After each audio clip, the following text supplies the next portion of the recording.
আমি বহু হিসেব করে দেখলাম এই রাম রত্ন ছেলে পৃথিবীতে আর কারোর হয়নি। আব্বা তুমি বুঝতে পারছো আমরা তোমার রক্ত, তাহলে তুমি আমারটাই শুরু করো। হ্যাঁ আমি বড়, আব্বা তুমি আমারটা শুরু করবা তাই না?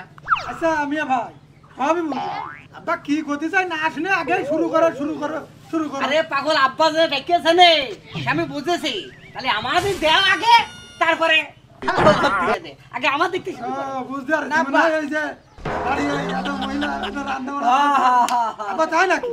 সে কাঁধে ঘুরে মালি তোমরা এখন তো জোড়ায় থাকবা, আমি সেই ব্যবস্থাই করছি। আব্বা তুমি আমার জোড়াটা আগে দিয়ে দাও আব্বা, সহ্য হচ্ছে না, দেও দেও দেও। আব্বা আমি তোমার বড় ছেলে, তুমি আমার জোড়াটা আগে দিবা, এইটাই তোমার কর্তব্য, এইটাই তোমার দায়িত্ব। এই শোনো ভাই, তুই যখন হয়ে গেলি তখন আমার মার মেলা কষ্ট হইল, আর আমি হওয়ার সময় সিনের মার কিছু করতে হয়নি। আব্বা আমার দায়িত্ব তাই না আব্বা? আগে বাতাবো এখন কথা শোন, তুই তো বড়, তুই তো তোর ছেড়ে তোমার সাথে আমি কাশেমের জোড়া বেঁধে দিলাম। কাশেমের জোড়া মানে? ভাই ভাইতে কোনোদিন সংসার করা যায়, একসাথে থাকা যায়, তোর আর আমার জোড়া হয় কি করে? এটা কথার মতো কথা কইলে? এই মিয়া, এই তোমার বুদ্ধি বেরোন দেখতে সব নষ্ট করে ফেল দিস তুমি। তুমি আমি মনে করছো তুমি আমার বিয়ে দিবা, তো ওর সাথে আমার জোড়া বান্ধ কি করি? আমি বেঁচে থাকছি সেই স্বপ্ন তোমাকে পূরণ হচ্ছে না, আমি তোমাকে জীবনে বিয়ে দেবো না। আব্বা আমরা তো কথা করছি না, আমরা ছোট ভাই দিরা যে ভাই এটা পাইকে গেছে, তার বিয়ে দাও কেন আমাকে ভাই কিরাম জোড়া আবার কিরাম কথা হয়? শোনো বাবু, জীবনে আমি বিয়ে করে যে ধরা খাইছি এইরাম ধরা আর কেউ খাবে না। আমি যে ধরা খাইছি এই ধরা তোমাকেও আমি খাওয়াবো না। তোমার সাথে তোমার জোড়া আর তোমার সাথে তোমার জোড়া কইরে কমে খাও, এইটাই আমার শেষ কথা।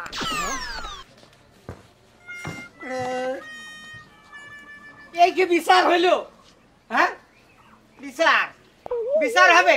এই শালা অপায়া, এই শালা হইলো বাপের একটা অপায়া। আরে বড়টা যদি অপায়া হয় তাহলে ছোট গুলোর কি অপায়া কাটে? হ্যাঁ মানে দেখ ভালো হয়ে আছে, শালার গায়ে গন্ধর কা শোয়া যায় না, ভালো হয়ে আছে বুঝছিস? আমি সংসার করতে পারবো না। আমি আজ আছি কাল আমি ঢাকা মেকায় চললাম না, আমি চাকরি বাকরি করে একটা দরকার ধরে নিবা এটা কথা নাকি? বাড়ি বলছি না থাকলে আমার সংসার করা ঠিকই তো। দেখ ভাই, বেলা বেলা 12টা একটা বাজে গেল, পেটে ভাত নেই, যাই রান্না গা পানি এনে দে। আমি ওর রান্নার কাছে মানতে রাখতে পারবো না। গলা পানি তো আমি হ্যাঁ খাই যাইবা, যাও বাপের পক্ষ হইস যা। খালি ও বাপ না পিসাগার। হ্যাঁ কত খুশি না হলাম দুটো কথা শুনে যে জোড়া বাঁধিয়ে দেবে, এখন ভাই ভাইতে জোড়া বাঁধিয়ে দিচ্ছে, ও বাপের দায়িত্ব করতে ভাই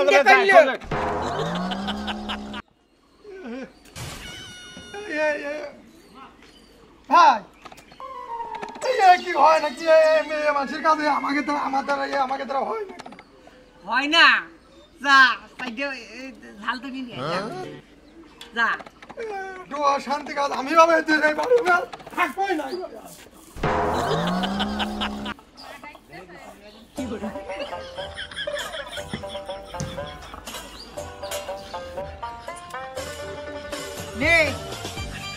হ্যাঁ ভালো করে খা, বড় ভাইয়ের কথা তো শুনবি রে, এখন সংসার করে খা, খেলারে একটাও কথা শুনবো না, কাউ খেলারে সংসার করি।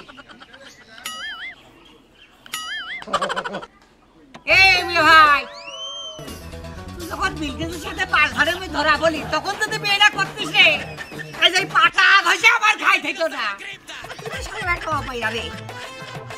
আমি নাই বিলকিসের সাথে ধরা পড়িলাম, দাঁত বেকা বিলে বিয়ে করলাম না, তুইও তো ফুলকির বেড়া ভাঙিলি, তুই বিয়ে না করে চলে আলি কে? হ্যাঁ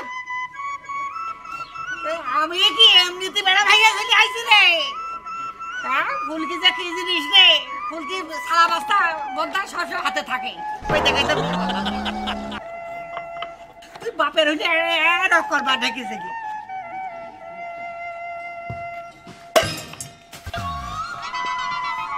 কোন ধরনের কাম রে? তুই ভাই না আমার শত্রু ভারে, ওরকম করে ওরকম আইডিয়া মারলে থাকে পাশে। আমি কোন পাবো ঝাল মারলে আমি কোন পাবো?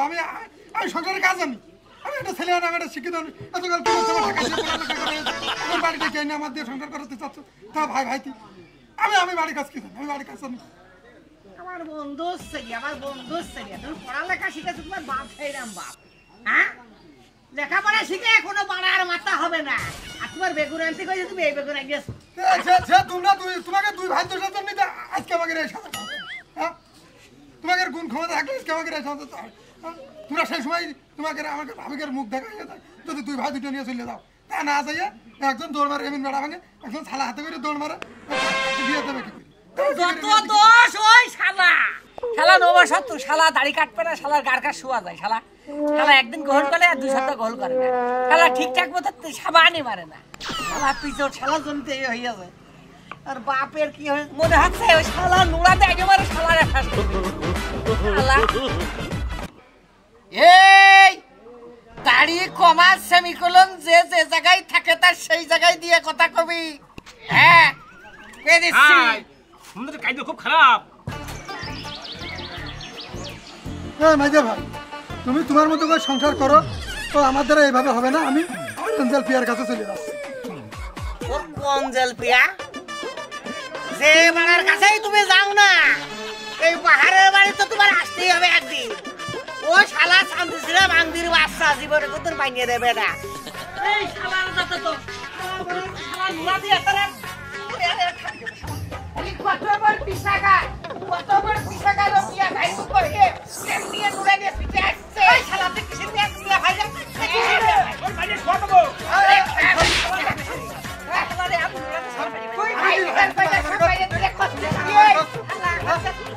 শালা ওর গাই বেশি শক্তি হয়ে গেছে তোর তো বাপে যাবে তো করে দিয়েছে শালা আমার জন্য তোর জন্য আলাদা করে দিয়েছে ওরে শালা তোর শালা ঘোগরা শালা ওরে সারে তোর জন্য আলাদা করে দিয়েছে এই কাশেম ঠেকা কিন্তু দাইটা মাথা ফাটি বেঁধে দিবা না বেঁধে ওরে তোর জন্য রে শালা তোর জন্য রে তোর জন্য এ ভাই এদিকে বাহারুল ইসলামের বাড়ি হ্যাঁ এইটাই বাহারুল ইসলামের বাড়ি বলছি আপনি কি অ্যাঞ্জেল পিয়া এক কাশেম তোর অ্যাঞ্জেল পিয়া চলে এসে না ভাই নে চলে অ্যাঞ্জেল পিয়া এসে লাফিয়া নিয়ে যাও আমি কোনো অ্যাঞ্জেলও না আমি কোনো প্রিয়াও না বাহারুল ইসলাম কোথায়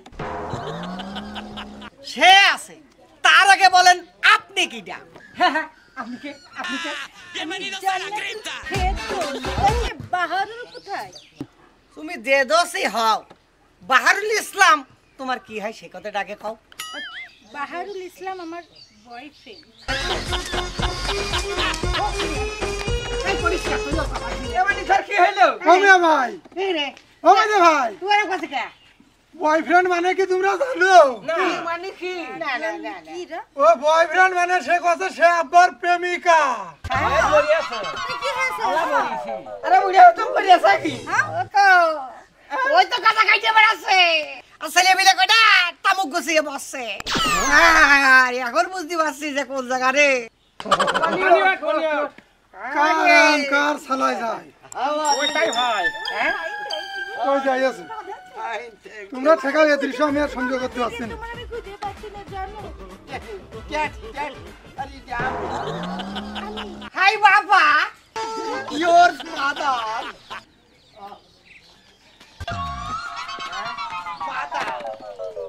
That is serious.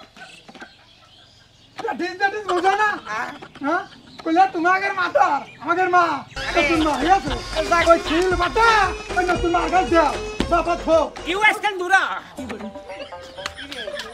ও হবে না আস্তে আস্তে শুরু যখন হয়েছে হবে না যা মাঠের তো বেগুন নিয়ে গিয়ে আমি ঝাল নিয়ে আসছি দাঁড়া হে তুই শালা হেলে খুঁজে আর আমি হলাম উজা